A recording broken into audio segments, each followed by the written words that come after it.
এদিকে বীরভূমের নানুরে আরএসএস কর্মীকে হুমকি এবং মারধরের অভিযোগ তৃণমূলের বিরুদ্ধে।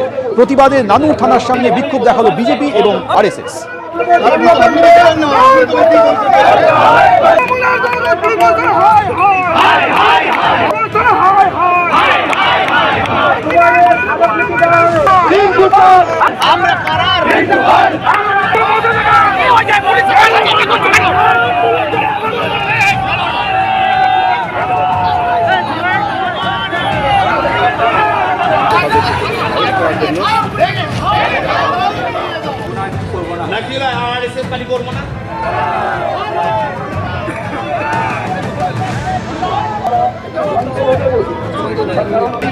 আমাদের প্রতিনিধি ভাস্কর মুখোপাধ্যায় এই মুহূর্তে টেলিফোনে রয়েছেন। ভাস্কর, ঠিক কি অভিযোগ করছে বিজেপি এবং আরএসএস?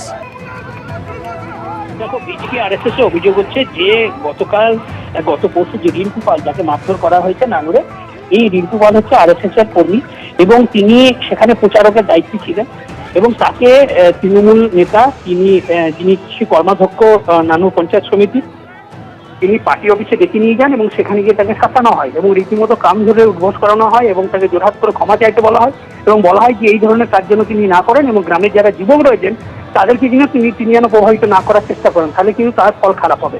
এবং এরপরই যখন সেই ভিডিও সামনে আসে, ভাইরাল ভিডিও, তারপরই চাঞ্চল্য ছড়ায় এবং আজকে আরএসএস এর তরফ থেকে নানুর থানাতে বিক্ষোভ দেখানো হয় এবং সেখানে দাবি করা হয় যে অভিযুক্ত তৃণমূল নেতা এই কর্মাধ্যক্ষ তাকে গ্রেপ্তার করতে হবে, কারণ তার বিরুদ্ধে আরএসএস এর তরফ থেকে গতকালই জেলা পুলিশ সুপারের অফিসে গিয়ে অভিযোগ দায়ের করা হয়েছে, কিন্তু পুলিশ এখনো পর্যন্ত কোনো স্টেপ নেওয়া হয়নি।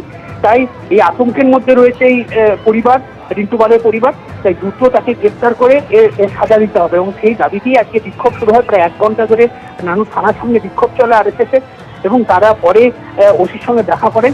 কিন্তু একটা জিনিস পুলিশ যেটা জানাচ্ছে যে রিন্টু পালের পরিবারের তরফ থেকে কিন্তু এখনো পর্যন্ত কোনো লিখিত অভিযোগ করা হয়নি নানুর থানায় বা অন্য কোথাও, কিন্তু তার মা জানিয়েছিল গতকাল আমাদেরকে যে তারা রীতিমতো আতঙ্কে আছেন, ভয়ের মধ্যে রয়েছেন। ছেলে একটি ট্রাফিক স্কুলে কাজ করে এবং সে মূলত স্কুলেই কাজ করে, খুব বেশি রাজনীতির সঙ্গে যুক্তও নয়।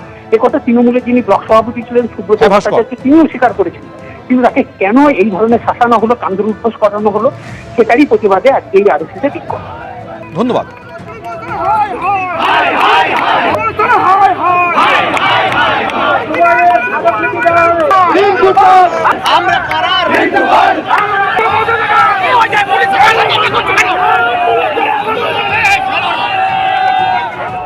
দুর্গাপুরে বিজেপি বিধায়কের নেতৃত্ব আজ বিক্ষোভ হলো।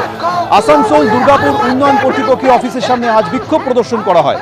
দুর্গাপুর পশ্চিমের বিজেপি বিধায়ক লক্ষণ ঘড়ুইয়ের নেতৃত্বে এই বিক্ষোভের ডাক দেওয়া হয়। গতকাল ফর্ম 7 জমা দিতে বাধা দেওয়া হয়েছে, এমনকি বিজেপির ওপরে হামলা হয়েছে, এই অভিযোগে আজ বিক্ষোভ হয়। দুটি ছবি পাশাপাশি দেখছেন, একদিকে দুর্গাপুর, অন্যদিকে মগরা। দু জায়গাতেই বিজেপির নেতাকর্মীরা আজ বিক্ষোভ করলেন।